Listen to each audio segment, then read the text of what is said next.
Hey guys, Spirit of the Law here. I just want to put out a quick video because I've gotten a lot of questions asking about the new patch, the new recently announced expansion, and most of all, what I'll be covering of those two things in videos. The new patch 4.8 came out a couple of days ago, though it's been around as an optional beta for maybe a month or so. There's quite a few balance changes in it and tweaks to Civ bonuses and units.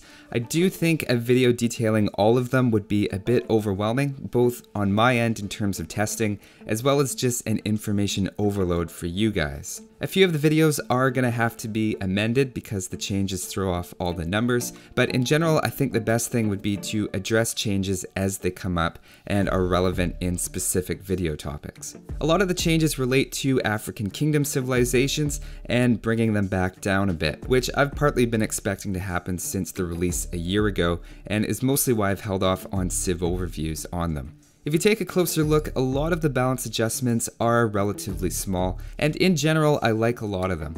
It might be a personal thing, but I tend to like changes that make civilizations more interesting or stronger in some way. So Japanese getting extra arrows on their towers and bloodlines in the expansion was a good idea, because as someone who plays Japanese, I find it makes them more flexible and fun to play. That means given the choice and everything being equal, when I log on I tend to gravitate towards starting expansion games rather than the base game. And I think that's exactly how they should work if the goal is to make the new expansions mainstream, and we should feel incentivized to play it because there's just something a bit more addicting about the experience.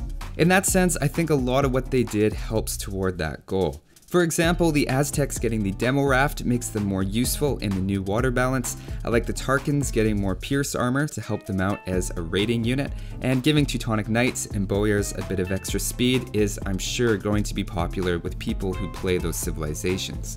On the other hand, I do have one small complaint I just have to rant about for a few seconds. It's time to lay down the law. All I want to say is, in general, I'm not a big fan of expansion changes that make civilizations weaker, like reducing gold from Spanish trade and adding an attack delay on Mamelukes to make them more difficult to use. If someone plays Spanish or Saracens a lot, I just don't see what your incentive to play the expansions would be.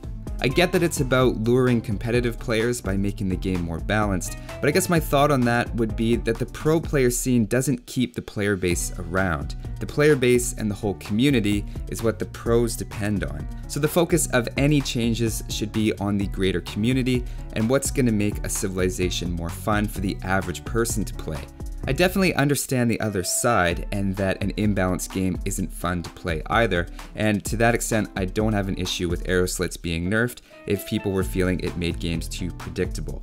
I just think Spanish and Saracens should get their bonuses back. Just look at what the Saracens already have to deal with for a team bonus.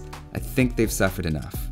Moving on from the whole patch and balance discussion, there's also some indication of improvements in performance, and I'm confident we will see an improvement in that once the bugs get fixed. I saw a lot of negativity in the lobby on the first day. I don't know if you guys remember, but it's like this every time there's an update, and it isn't just an Age of Empires thing, it's just what happens during updates. Maybe just host some small games or play the campaigns or scenarios for a couple of days. You could even try out Romans vs. Barbarians single player. Just throwing it out there. The other big thing is the announcement on the same day of the next expansion, Rise of the Rajas. The geographical theme of this one is Southeast Asia, with 4 new civilizations that sound like they're going to have an elephant theme to them, which is certainly a fresh direction and mirrors the camel focus of African kingdoms. They're putting out new info about one civilization per day until the release, and are really going in some different directions with the bonuses. And having stuff so far like being able to garrison in houses, fish traps with unlimited food, and docks shooting arrows. Similar to African Kingdoms, it sounds like it's also going to come out with new maps, terrains, and some other stuff. Of course, I'd like to do civilization overviews for all 4, and I was just about to start catching up with African Kingdom ones, and now I'm behind again. But in general, I think it's really good for the game to have these new expansions and civilizations, and it helps remind people that Age of Empires still exists by putting it back in the news. But that's pretty much everything I know about what's going on at the moment. Obviously, I'll be doing stuff with the expansions when it comes out, but also keeping in mind that not everyone is going to be getting it, and I'll look for a good balance of new stuff and general stuff that everyone would be interested in. That's all for this one though. Thanks for watching guys, take it easy, and I'll see you next time.